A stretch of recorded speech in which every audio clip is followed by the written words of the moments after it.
Arturo, encantada de volver a compartir contigo. En primer lugar, gracias por la invitación al Centro de Estudios Ciencias Penales Última Ratio de la Universidad Privada del Norte, en la sede de Los Olivos.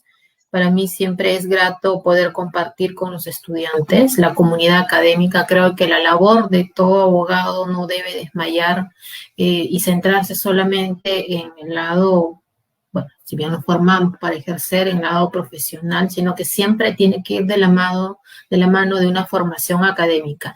Y qué mejor semillero que los grupos de estudio impulsados por los estudiantes. Yo también en mi época de estudiante pertenecía a grupos de estudio y eso es mutuo porque nos permite ser recíproco en el conocimiento, en la información, en la experiencia y sobre todo algo que nunca me voy a cansar de decir, que es que los abogados nunca dejamos de ser estudiantes. Siempre nos toca aprender cada día más, no solamente el área de investigación, el área científica, sino en el área práctica, en las experiencias, en todo. Así que muchísimas gracias, José Arturo.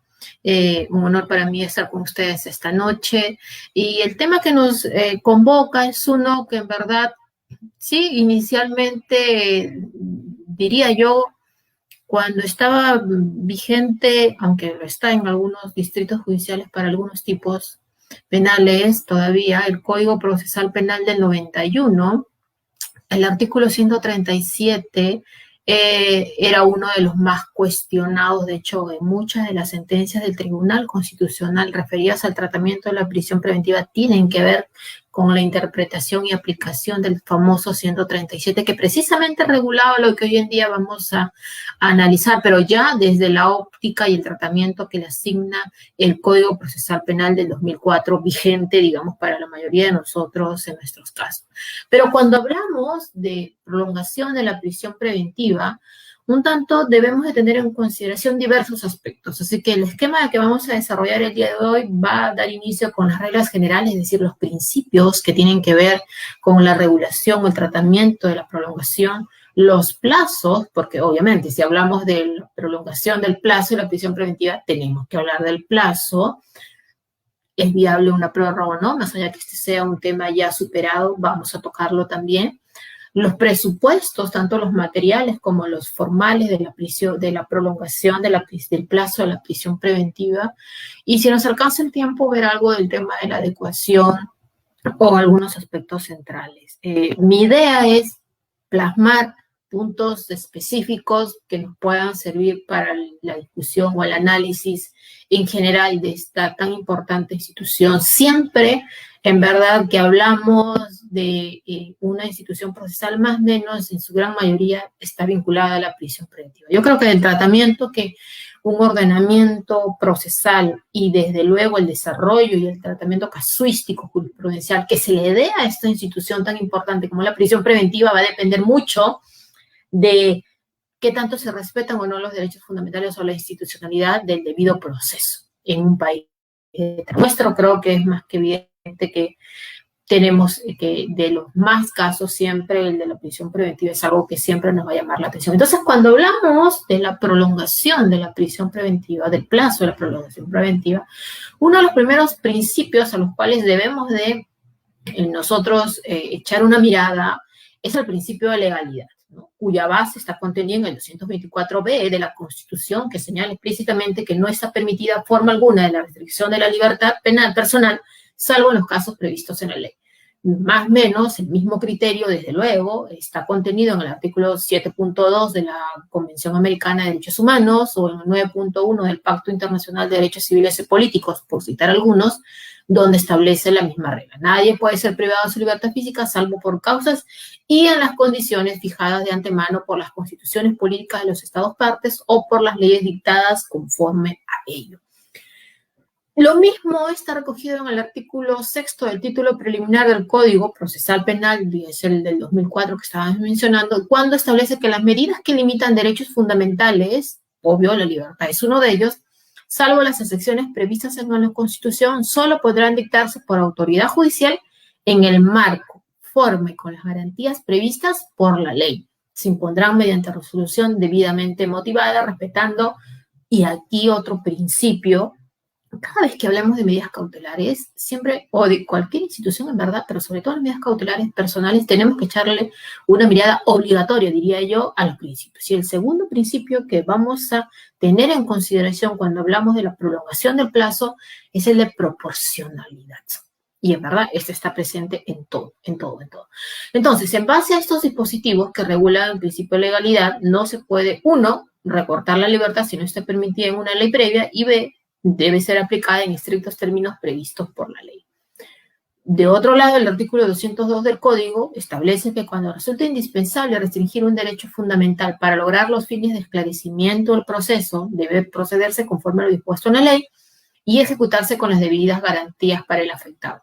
Lo propio en el artículo 253, cuando habla que solo podrán ser restringidos en el marco del proceso penal si la ley lo permite y con las garantías previstas en ellas, y nuevamente la mención obligatoria al principio de proporcionalidad cuando fuere, dice, indispensable en la medida y por el tiempo estrictamente necesario para prevenir, según los casos, los riesgos de fuga, ocultamiento de bienes o insolvencia sobrevenida, dependiendo, o la obstaculización, dependiendo más o menos en un tema de la finalidad cautelar que se persigue. Y aquí ingresa a tallar el tercer principio, que es el principio de temporalidad, distinto al de provisionalidad. Ahora hablamos de temporalidad porque precisamente tiene que ver con ¿qué? Con el transcurso del tiempo y el efecto que genera que es la libertad inmediata del preso preventivo. Por eso es que en este caso se establece pues los principios que puedan tenerse en consideración. Entonces, marcados estos tres principios básicos que estamos hablando, legalidad, proporcionalidad y temporabilidad, obviamente lo que vamos a desarrollar es el tema de los plazos de la prisión preventiva. Y aquí vamos a ser muy puntuales. El artículo 272 del Código establece que el plazo es de 9 meses de la prisión preventiva. Para el caso de los procesos complejos, no más de 18 meses, y para los casos de criminalidad organizada, no más de 36 meses. Y aquí quiero hacer hincapié en este último de los plazos, porque ya la Comisión Interamericana, me estoy refiriendo al de 36 meses, para los casos de criminalidad organizada, ya la Comisión Interamericana de Derechos Humanos en el informe sobre medidas dirigidas a reducir el uso de la prisión preventiva en las Américas del 3 de julio del 2017, manifestó su preocupación por el incremento en la duración del plazo de la prisión preventiva, ¿no? De hecho, te recordarán el decreto legislativo 1307 de enero del 2017 que modificó el Código Procesal Penal y precisamente se modificó, con esa modificación, el plazo límite de la prisión preventiva para los procesos de criminalidad organizada se extendió a 36 meses, prorrogable hasta 12 meses más, que es una cuestión que vamos a ver luego. Y en este caso, evidentemente, lo que la Comisión Interamericana consideró que era un elemento, una previsión normativa que iba en contra de los postulados que ellos venían estableciendo. Ahora, ¿cuáles son los criterios para poder establecer el plazo? De esto, en verdad, pueden revisar un sinnúmero de sentencias de la Corte Interamericana de Derechos Humanos y del Tribunal Constitucional. De hecho, nuestra propia jurisprudencia nacional, entre otros, si bien refiriéndose, por ejemplo, respecto al plazo de la investigación, más o menos los mismos criterios pueden ser trasladables para poder determinar el plazo de la prisión preventiva, se establece, por ejemplo, en la casación 399 de 2015, si bien referido al plazo de la investigación, pero insisto, hay muchos casos en los cuales están referidos a los plazos de la prisión preventiva, la gravedad y clase o naturaleza del delito imputado, las características del hecho objeto de investigación, la dificultad y rigor de los actos de investigación, la actitud del fiscal y del encausado, en este caso, dentro de la propia investigación. Y por ello, uno de los principales cuestionamientos que se dieron al inicio del tratamiento de esta institución de la prisión preventiva y los plazos tenía que ver con algunos postulados iniciales en los requerimientos fiscales que contenían una petición de prórroga del plazo de la investigación.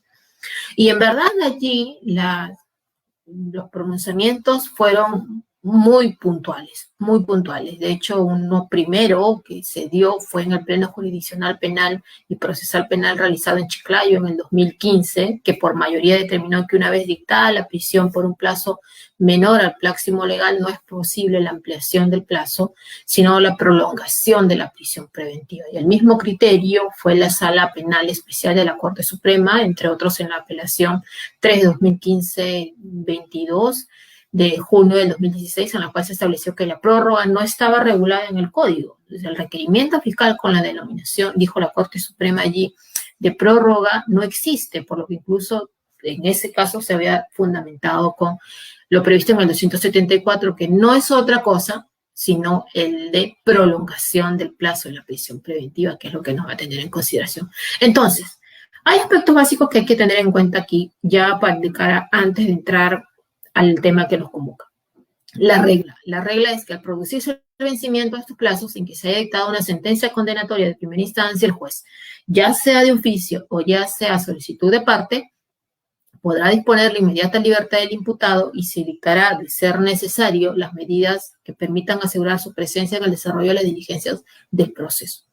La excepción es que en determinadas circunstancias la norma procesal establece, veas el artículo 274 del Código, que pese al vencimiento del plazo de la prisión preventiva se puede, no es arbitrario, tampoco automático, hay que tener en cuenta eso, extender el plazo de la prisión preventiva a través de la figura de la prolongación del plazo de la prisión preventiva. Entonces, si estamos hablando, ya entrando al tema de hoy, la medida de la prisión preventiva tiene, pues, entre otras, como nota características, la propia temporalidad, 272 del Código Procesal Penal, que regula los plazos. Ahora, con independencia de la duración del proceso, la prisión preventiva está sujeta a un plazo temporal específico propio. El Código se acogió en este caso al sistema de los plazos. Por eso los objetivos. Ahora, cuando hablamos del sistema de los plazos, no debemos dejar de lado en el debate y para el análisis también el plazo, en este caso, razonable, porque precisamente cuando ya se aplica un plazo de prisión preventiva, no solamente tiene que ser motivado, sino que la motivación tiene que recaer en un análisis de razonabilidad del plazo que se pueda establecer. Por ende, los objetivos que se pretenden en este caso con la regulación son, primero, obviamente, ofrecer una garantía de seguridad de manera que el imputado, que es el afectado con la medida de prisión preventiva, sepa o conozca medianamente que esta, si bien inicia, tiene un fin, un término temporal predeterminado legalmente. Lo otro es que ayuda a la evitación de posibles dilaciones indebidas. Y aquí hay que tener en consideración algún primer acápite, una primera cuestión en todo esto. Los plazos que establece el código son los plazos máximos. Vale decir, no es que los jueces estén obligados a establecer siempre los plazos máximos, que en algunos casos y que en algunos momentos hayan sido cumplidos más, se hayan dispuesto los plazos máximos, no quiere decir que en automático eso. Por algo el código en el 272 es claro en decir no más de 9 meses en los casos simples, 18 meses en los casos complejos y no más de 36 en los casos de criminalidad organizada. Sí, pues, evidentemente, en algunos supuestos hemos visto que siempre el máximo, si ya son 36 meses, pues imagínense. No solamente la exigencia en la imposición del plazo tiene que estar motivada, ya lo dije, en un criterio de razonabilidad en la resolución judicial, sino que esta exigencia es trasladable de todas maneras y siempre exigible a quien lo requiere. Vale decir, al Ministerio Público. Obviamente, tiene que sustentar por qué necesito 36, 18 o 9 meses, o porque 15, 10, 20 o 21. Necesito para determinados actos de investigación y no solamente hacer un listado de necesito pericias, necesito testimonios, sino que por qué lo necesitas para determinado tiempo en poder hacer. Entonces, vean ustedes que la exigencia es transversal también. Ahora, la prolongación de este plazo de la prisión preventiva, ya lo dije, está centrada en el artículo 274 del Código.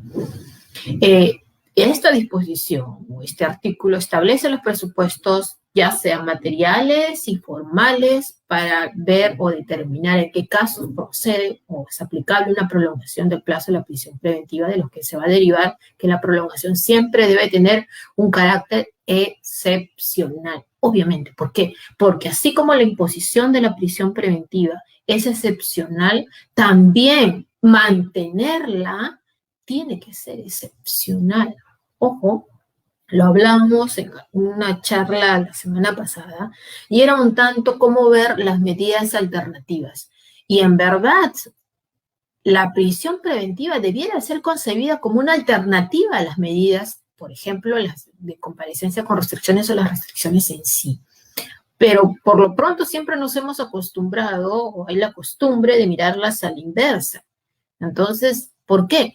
¿Por qué digo esto? Porque si tenemos en cuenta la regla básica de las medidas de coerción o de respeto del derecho a la libertad, que la detención, en este caso es la excepción, y la libertad es la regla, veríamos las cosas como las menciono. Entonces, siempre, tanto la excepcionalidad tiene que estar presente al momento de la imposición de la prisión preventiva, cuanto al momento de establecer si se mantiene o no se mantiene la medida de prisión preventiva. Entonces, ¿cuáles son estos presupuestos que deben de tenerse en consideración para que el juez pueda decidir si es que cabe o no prolongar el plazo de la prisión preventiva? Y de manera puntual, en verdad, ya la jurisprudencia ha establecido que son dos, pero yo diría que incluso un tercero, por lo siguiente.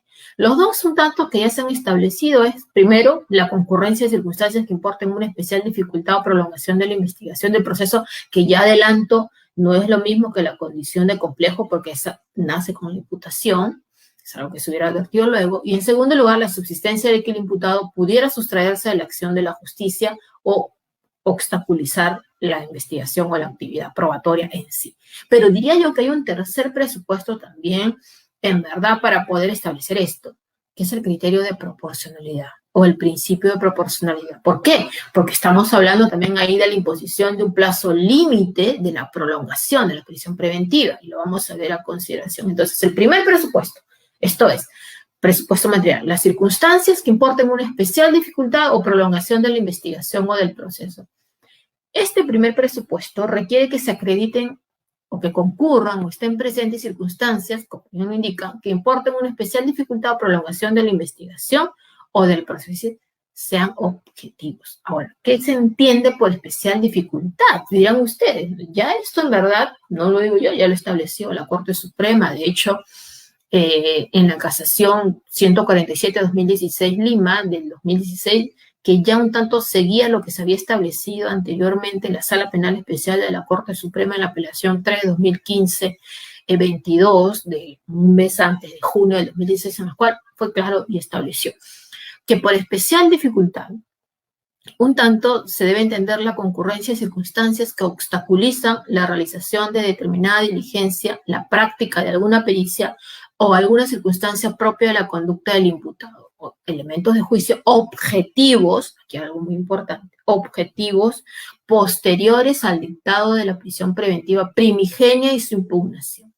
Entonces, vean ustedes, son o circunstancias que obstaculizan, o circunstancias de obstaculización de la realización de determinada diligencia, actos de investigación, práctica de alguna pericia, circunstancias propias de la conducta del imputado, y que estos sean elementos objetivos posteriores al dictado de la prisión preventiva primigenia e incluso su impugnación, lo dijo la Corte Suprema. Entonces, la continuación del proceso, sin riesgos derivados del perículo libertad y la disponibilidad, esto es de que el imputado a los fines del proceso y la tutela de la actividad de esclarecimiento entra en crisis, obviamente, cuando en el curso del procedimiento se presenta sean sucesos, incidencias, eventualidades o escenarios inconvenientes que obstaculicen, o en este caso seriamente, obviamente, la actuación normal de determinados actos de investigación o de pruebas o actos procesales, como bien lo ven. En esa línea, la Corte Suprema, en el Acuerdo Plenario 1-2017, estableció que para determinar la prolongación del plazo de la prisión preventiva debe examinarse, dijo, el desarrollo que ha tenido la causa, de modo que la misma no presente tales atrasos injustificados que hagan desmedida la prolongación, la investigación realizada y la investigación requerida en función a las circunstancias excepcionales. Por ello, obviamente no se puede aceptar una prolongación de la prisión preventiva si es que el proceso penal quedó paralizado, quedó así en pausa, sin causa de justificación alguna que la legitime y sin que pueda atribuirse a una conducta obstruccionista, dolosa, emergente de la defensa, la dilación indebida o paralización del procedimiento, evidentemente. Por ello es por ello es, y sí quiero incidir en este punto muy específicamente, es que, por ejemplo, el juez que pudiera indebidamente o equivocadamente desde mi concepción aceptar prolongar el plazo de la prisión preventiva, por ejemplo, debido a que se ha producido en este caso los actos de investigación, la suspensión de los actos de investigación a causa de la pandemia que estamos viviendo, esta sería totalmente ilegal y arbitraria, pues de ninguna manera esta prolongación de los plazos puede ser atribuida al investigado como una conducta obstruccionista de parte de él o de parte de su defensa. El deber especial de la diligencia procesal se ha de actuar sin dilaciones indebidas, tiene una estrecha relación con el principio de necesidad que informa la prisión preventiva, ¿no? Obviamente, los motivos que la justifican dependen en gran medida del progreso, duración y rapidez de la causa y a la inversa, el cumplimiento de los plazos máximos y por ende la finalidad de las medidas de coerción requiere de la debida diligencia en la tramitación del proceso. Deben tratarse de eventualidades, obviamente, que por su propia naturaleza se diferencian de lo común o en general que están por encima de lo normal o de lo habitual, de suerte que traen como consecuencia la tardanza o la demora en la práctica de determinados actos procesales y la necesidad de su reprogramación o una actividad procesal adicional no prevista. Y esto está recogido en el Acuerdo Plenario 1/2017 sobre las circunstancias de especial dificultad para la prolongación, prolongación del plazo de la prisión preventiva. Ahora, ¿hay circunstancias relacionadas o referidas al preso preventivo? Sí, de igual forma, ¿no?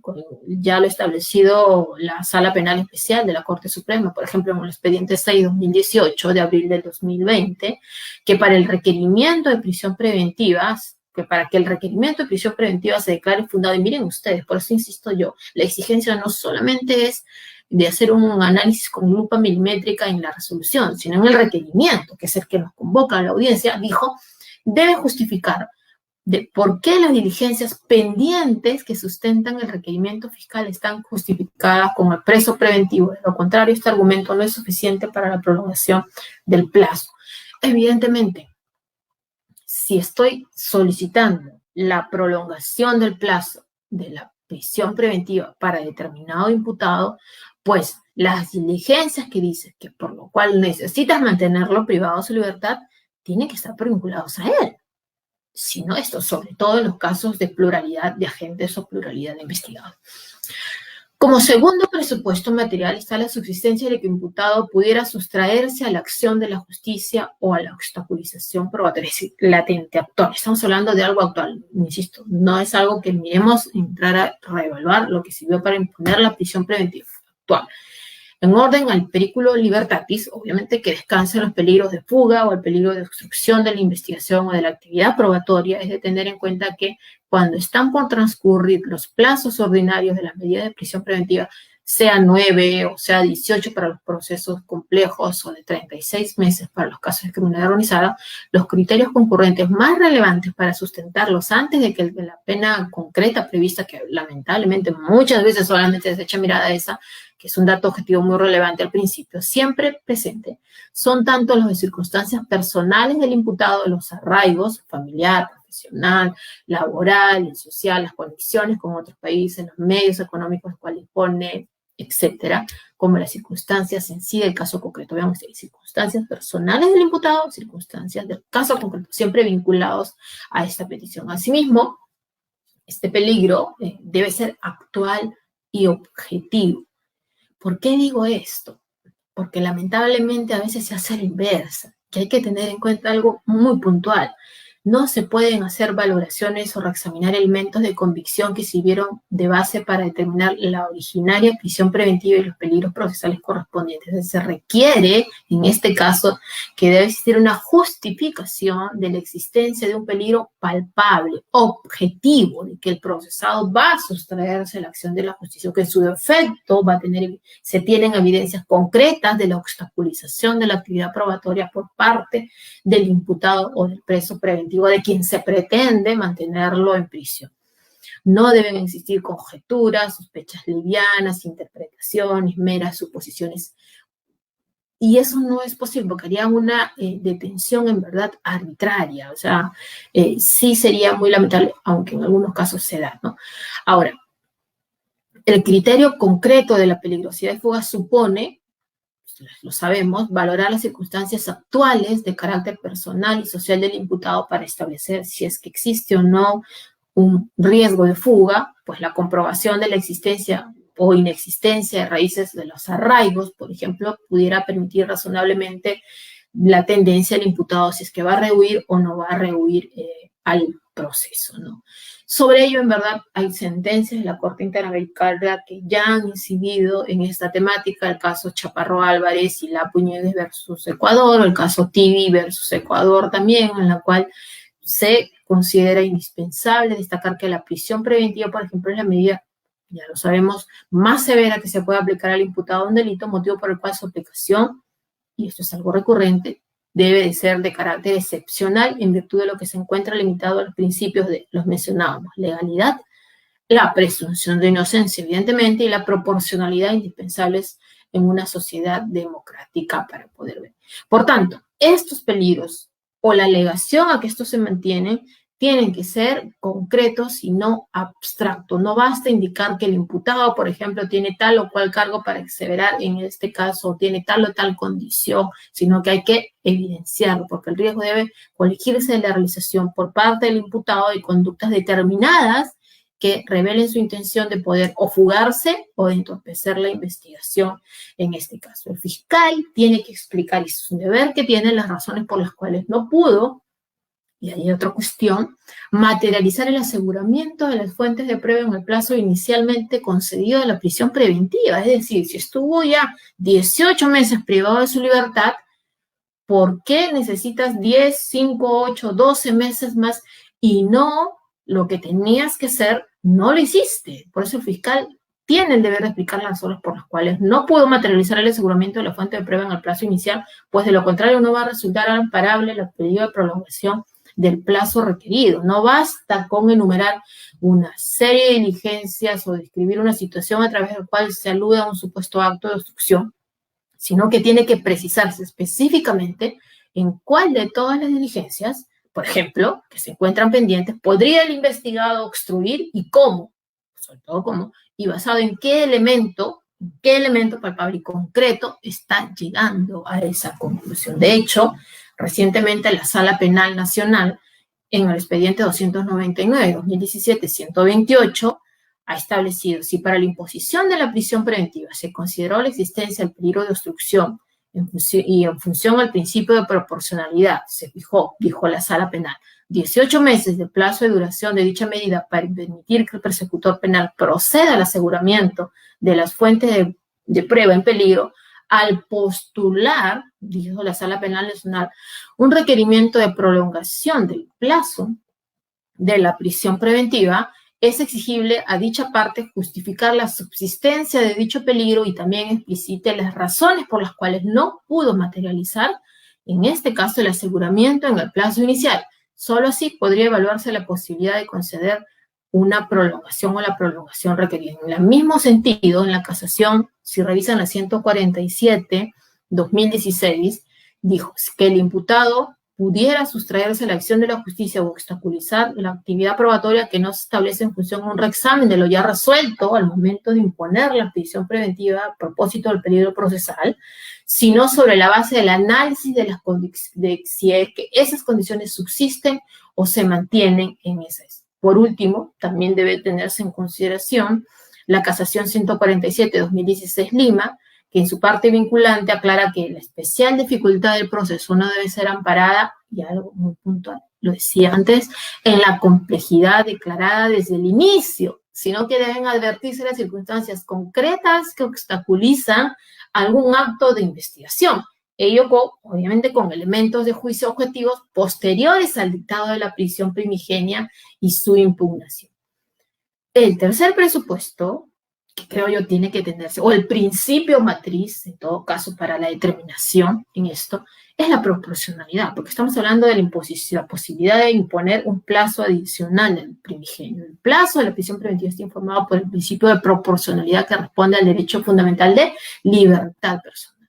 Como dice el profesor Asensio Mellado, la prolongación del plazo de la prisión preventiva debe acordarse para situaciones importantes y graves requisitos de necesidad, idoneidad y proporcionalidad estricta, que como saben son los 3 criterios o juicios bases del principio de proporcionalidad para poder imponerse. Asimismo, obviamente está sujeta al tiempo rigurosamente necesario para salvar el buen fin del proceso, el desarrollo normal del proceso o la ejecución del mismo, obviamente. Por ello, lo que se quebranta con la duración más allá de lo razonable de la prisión preventiva es el principio de proporcionalidad que tiene que darse. Esto es, para la justificación de la prolongación del plazo de la prisión preventiva, no se puede remitir solo a la apariencia de buen derecho determinado para la prisión preventiva, sino que para la prolongación de esta debe justificarse por qué otros motivos, por qué motivos en sí, para que se requiere mantenerla. La simple enumeración o referencia a la pena, ya lo dije, no es suficiente. Para ver en buena cuenta, la prolongación de la medida debe ser proporcional en relación no solo con la gravedad del hecho que dispuso la imposición primigenia de la prisión preventiva, sino que debe ser proporcional sobre todo al eventual peligro que aparentemente existiría o subsiste a pesar del transcurso del tiempo y el avance de la investigación.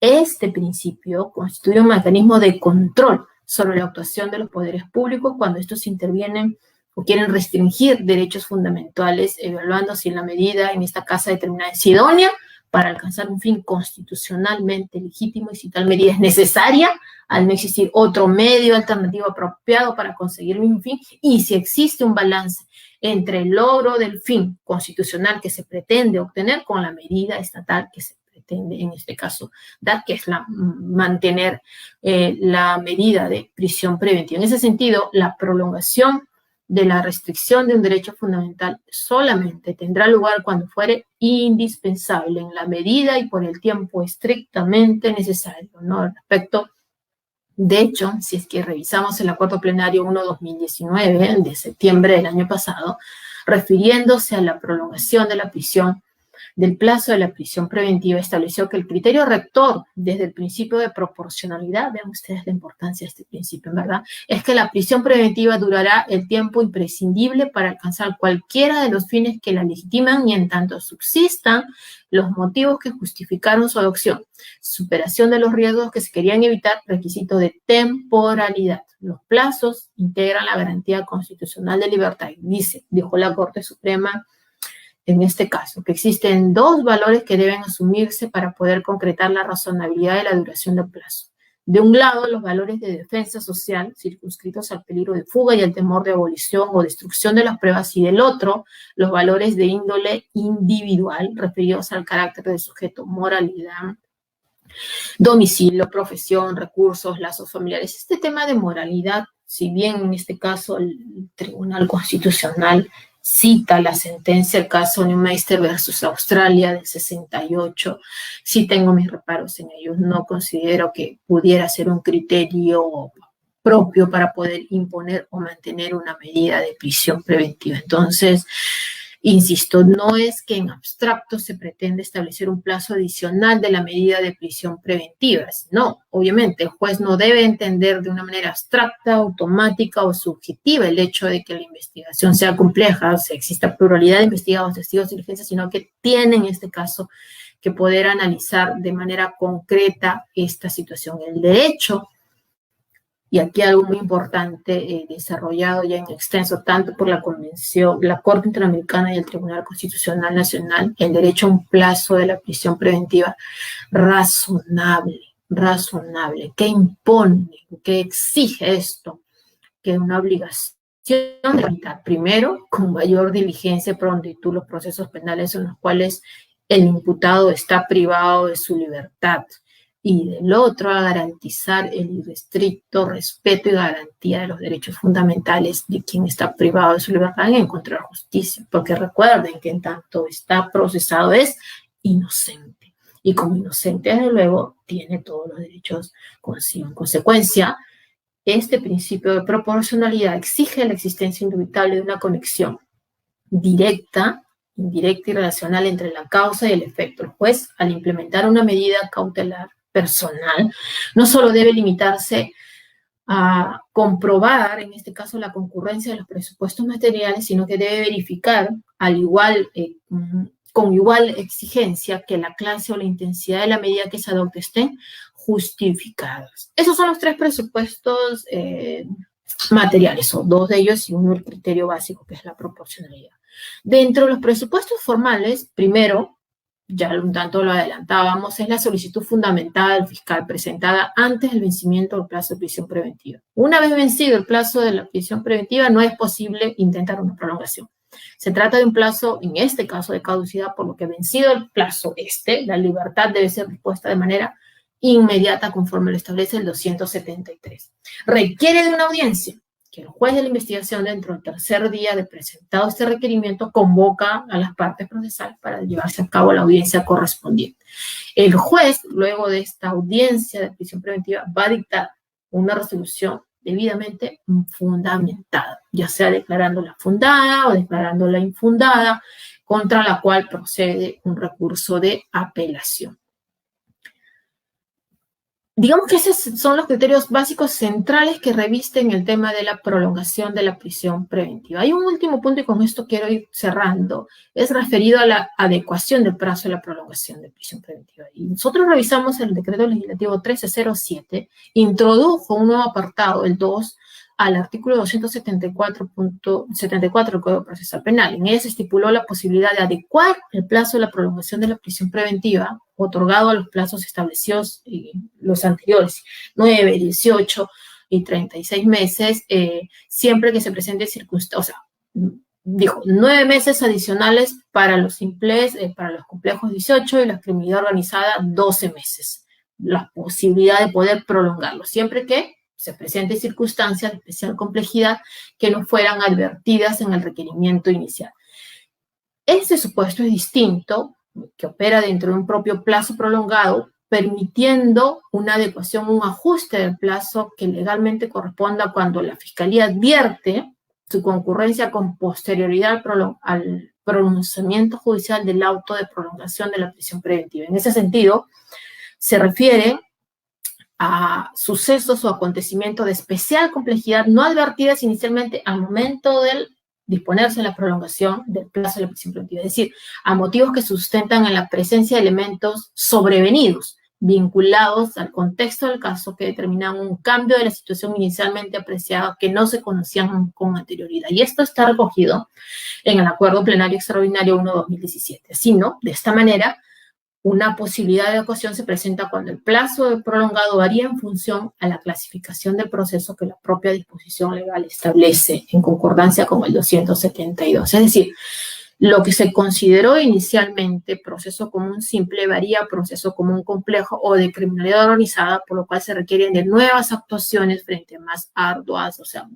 la misma complejidad requiere de otras diligencias. Otra situación eventual tiene lugar cuando los motivos que permitieron la prolongación del plazo continúan sin superarse pese al plazo concedido y son otras o nuevas circunstancias o escenarios que lo puedan determinar o exigir. Entonces, es pertinente, sí, resaltar que el plazo otorgado vía adecuación no se suma al plazo ya acordado anteriormente al prolongarse la medida de prisión preventiva. Esto es, no se parte desde cero, no se realiza un nuevo cómputo, continúa el plazo anterior y por ende solo se fija un nuevo techo a la prolongación anteriormente dispuesta, siempre dentro del plazo legalmente previsto. Véase para ello lo que se dispone en el Acuerdo Plenario Extraordinario 1/2017. Por ejemplo, si a determinada persona está privada de su libertad por 9 meses, un proceso común, por la comisión de determinado delito, pero luego el plazo inicial se le otorgó 6 meses de prolongación de prisión preventiva, pero sin embargo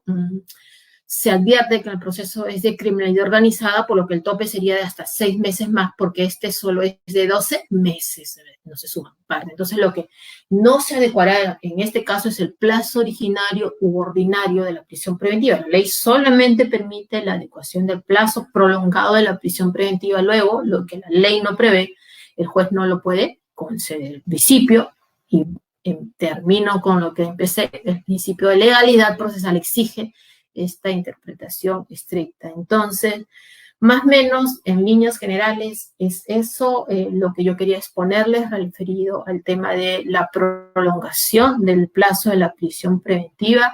Y bueno, quedo atenta si es que hay alguna duda, alguna sugerencia, si no vamos cerrando esta sesión.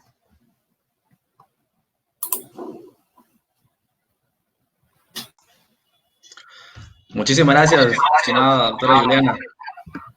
Como siempre, muy clara con los aspectos que usted quiere dar a notar. Hay algunas preguntas aquí en la caja de comentarios, a ver si para compartirlo con usted para que las pueda absolver. Gracias, José Arturo. Por ejemplo, Viviana Coronado nos pregunta, ¿por qué los jueces en la audiencia de medidas cautelares no invocan jurisprudencia a favor de la presunción de inocencia? Esa es una pregunta, la primera pregunta. Oh, sí, pues yo también reclamo lo mismo. Sí, somos muchos los que reclamamos lo mismo. Y mira, creo que todos nos hemos formado, la gran mayoría de nosotros nos hemos formado leyendo el manual de Derecho Procesal Penal del profesor Julio Mayer, ¿no? Que creo que es un referente obligatorio para todo penalista o procesalista en sí. Y él habla no de presunción de inocencia, sino de estado de inocencia. Y a mí me encanta esa referencia porque obviamente no es que te presumo inocente, eres inocente hasta que se te demuestre lo contrario. El Código Viejo, cuando hablaba de la medida de prisión preventiva, el Código Viejo me refiero al del Código del 39, hablaba incluso de presunción de culpabilidad, lo cual era sumamente grave, pero ahora, digamos, más o menos es inocencia. Entonces, sí, también comparto la misma inquietud. ¿Y por qué no? Hay casos, sí, hay que destacar casos que sí hay magistrados de garantía que sí recurren a estos y son ponderados. Espero que sean los más en algún momento, ¿no? Genial. Aquí tenemos otra pregunta. Rocío Ortiz Cusinga nos pregunta, ¿necesariamente tiene que existir una conducta obstruccionista por parte del investigado para que exista la prolongación de la prisión preventiva?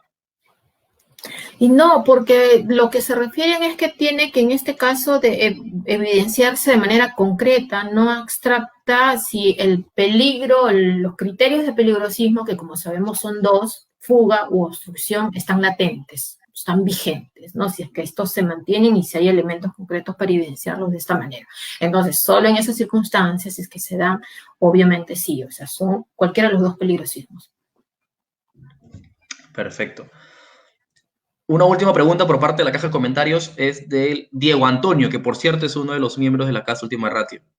Diego Antonio nos pregunta, buenas noches, doctora. ¿Considera usted que la prolongación y el uso abusivo de la prisión preventiva es un problema jurídico-cultural en nuestro sistema judicial? Y si esa fuera, y si así fuera, ¿cuáles son sus expectativas con respecto al cambio de ello? Mira, me parece muy atinado el comentario. Sí es importante. Si nosotros, yo creo que el uso abusivo de la prisión preventiva se ha mantenido latente, sino que ahora es más publicitado, digamos. Hemos tenido periodos en los cuales cual serie televisiva se han transmitido las audiencias de prisión preventiva por casos emblemáticos. Pero mira, yo comparo mucho esto y de hecho yo recuerdo cuando yo era estudiante todavía que un fenómeno similar de imposición de prisiones preventivas, de hecho incluso más graves, porque partían teniendo como sustento reportajes periodísticos, fueron los acontecidos en la década del 2000, ¿no? Yo creo que no se llegó a aprender la lección de utilizar excepcionalmente la medida de prisión preventiva, porque conllevó eso, que haya muy pocos casos de condena, ¿no? Entonces, sí hay una afectación palpable ahí. Yo creo que sí, tiene que ver, a veces creo que no se logra desprender o desarraigarnos de las raíces que por ahí, todavía en la práctica se mantienen determinadas raíces inquisitivas. Yo creo que es momento de irnos desprendiendo de ellos y ir orientando nuestro quehacer a un tema de proyección garantista, que es lo que corresponde. Bien, doctora. Y por mi parte quisiera hacer una pregunta también, dado que ahorita me ha surgido viendo los comentarios. Y aunado al comentario anterior, ¿no? Si bien es cierto, para la prolongación de la prisión preventiva debe existir causas de especial dificultad. Si por ahí existiera quizás alguna conducta obstruccionista por parte del imputado, entiendo yo que quizás la figura más adecuada sería el cómputo de no plazo de la prisión preventiva. Entonces, en el actual contexto, ¿no?, de COVID-19, que se ha visto cantidad de prolongación de prisión preventiva, como usted mencionó al culminar su ponencia, necesariamente esa causa de especial dificultad debe darse después de la prisión preventiva y antes del requerimiento de la prolongación. Entonces, ahora se están acogiendo el COVID-19 como una causa de especial dificultad. Entiendo yo que quizás debería verse así, pero también como una causa de disminución del peligro procesal. Entonces, está ahí, entonces, entre la fiscalía si prolonga y entre la defensa si es que hay un cese. Entonces, ¿cuál sería quizás un balance entre ellos, ¿no?, aplicando quizás el principio de proporcionalidad, que es el principal para analizar todo?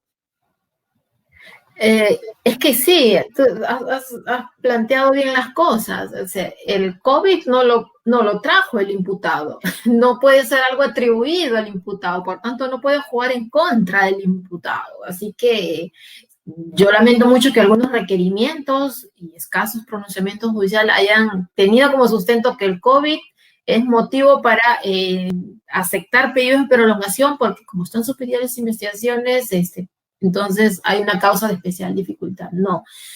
Sí, en el otro lado yo considero que no tanto el COVID, sino las medidas que se han adoptado a raíz del COVID, que son las medidas estatales, la de bloqueo de fronteras, de prohibición de transporte, los criterios de aislamiento social, el toque de queda, sí disminuyen la intensidad del peligro de fuga, sobre todo incluso el peligro de obstrucción. O sea, si no hay investigación, pues que supuestamente vas a obstruir, ¿no? Entonces, sí, yo creo que va en esa línea, José Arturo. Muchísimas gracias, estimada doctora. Muy bien, entonces hemos culminado con la ronda de preguntas y con la disertación, hemos culminado con las 3 partes del protocolo. Muchísimas gracias una vez más, como se lo dije detrás de cámara, por aceptar la invitación y de volverla a ver. Quizás por ahí nos hemos encontrado, pero de manera súper rápida.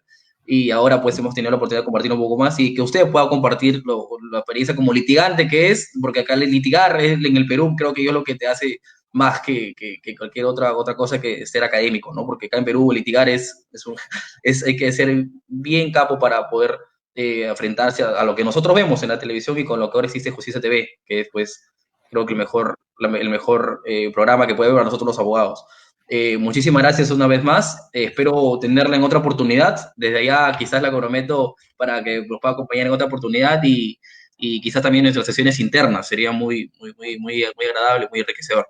Muchísimas gracias con todos los que nos han acompañado, no, ¿de qué, doctor?